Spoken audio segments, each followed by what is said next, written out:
Ladies and gentlemen, boys and girls, if you are just getting here, welcome to Buzzfestxxx. I'm AD from 94.5 The Buzz. Ladies and gentlemen, big warm Houston, Texas round of applause. Make some noise for Youngblood Hawke. Thank you.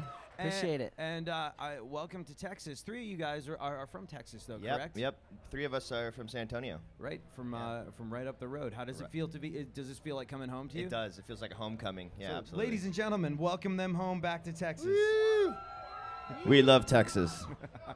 Oh man! So whenever I interview a new band, I have one go-to question, mostly because I get some really interesting answers and stories. But if you had to, oh good, are we? Oh, the hum went away. Awesome. But if you had to pick a single band, or maybe a specific record, maybe a song, maybe an artist that hit you when you were growing up, that made you go, oh God, this is it. Music is absolutely 100% what I want to do now. And I ask this because, like, as I was saying to some of the guys before in a silent film, like, got a chance to ask Jerry Cantrell from Alice in Chains once and got the very surprising answer of, like, oh, it was Elton John all the way. And I'm like, really? That to me is kind of fascinating. So for you guys, what was it? Individually, feel free to go down the line. What was a record that made you go, I got to be a musician? I think it was, you know, I listened to a lot of the Beatles growing up, but I think like the first record where I was like, I want to play music was that Rage Against the Machine record. Right. What was the name of it? It was what was the name of that first record? Killing in the Name of? Yep, Killing in the Name of. Right. It's just like so much energy, so much passion.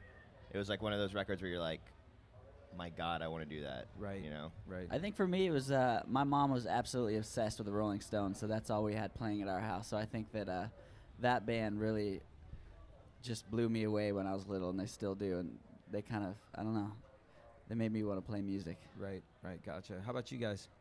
I love singing along with Madonna when I was little. I mean, who doesn't love that?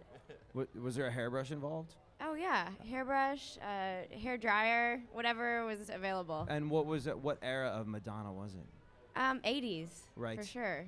Yeah, Like a Virgin, Material Girl, all that stuff. And you guys? Appetite for Destruction, Guns N' Roses, is completely why I wanted to play drums. It started on Pillows and then managed to get to drums at some point. Right. I would say the Eric Clapton Unplugged album. Right. Made me want to play guitar like that guy. Right. You know, it's bizarre, but like listening to your record and then hearing that it's a mixture of Rage Against the Machine, the Rolling Stones, Guns N' Roses, Madonna, and Eric Clapton. you listen to your records back, that 100 million% makes sense. That's really cool.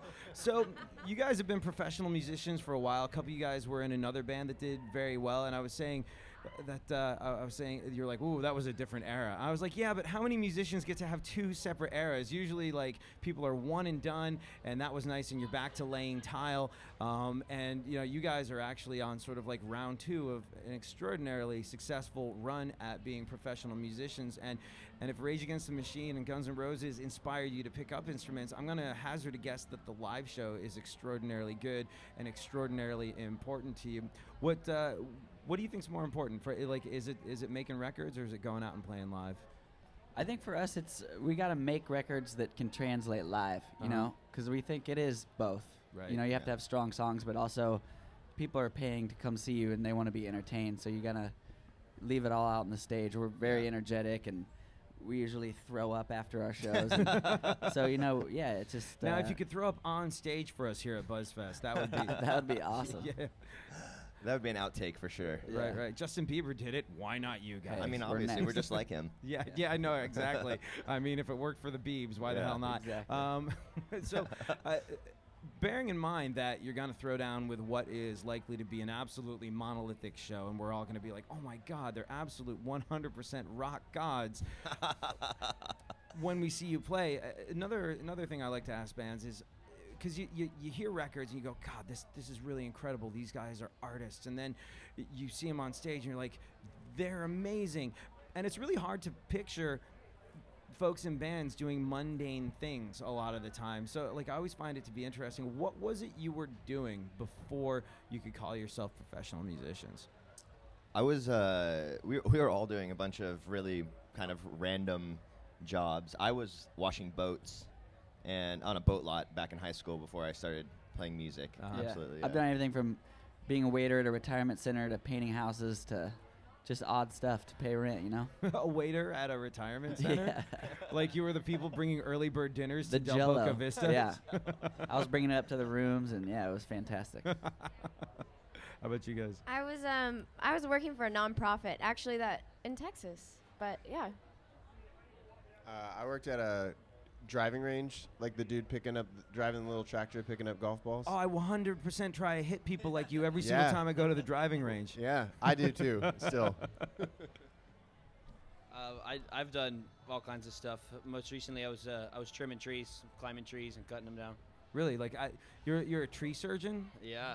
Like, were you You could actually say that. like a buddy of mine has a kid who recently became a tree surgeon, and he was like, you wouldn't believe it. It's really hard work. Like, you have to know a lot of like trees be complicated and stuff. Yeah. And like I definitely went to school for it. that like I heard it's like. Did you go to school for it? Oh, you just sort of like you winged Tasso it. joke. No, but I mean, I did have to read up about it on how to, there's proper ways of trimming the trees. Yeah. Oh yeah, there's a funny story actually. One time, there's this Australian oak. It's like an Australian oak tree that's like apparently the same thing as poison oak. Uh-huh. And we cut it down one day and didn't know. And then the next day, my whole body was just covered in a rash.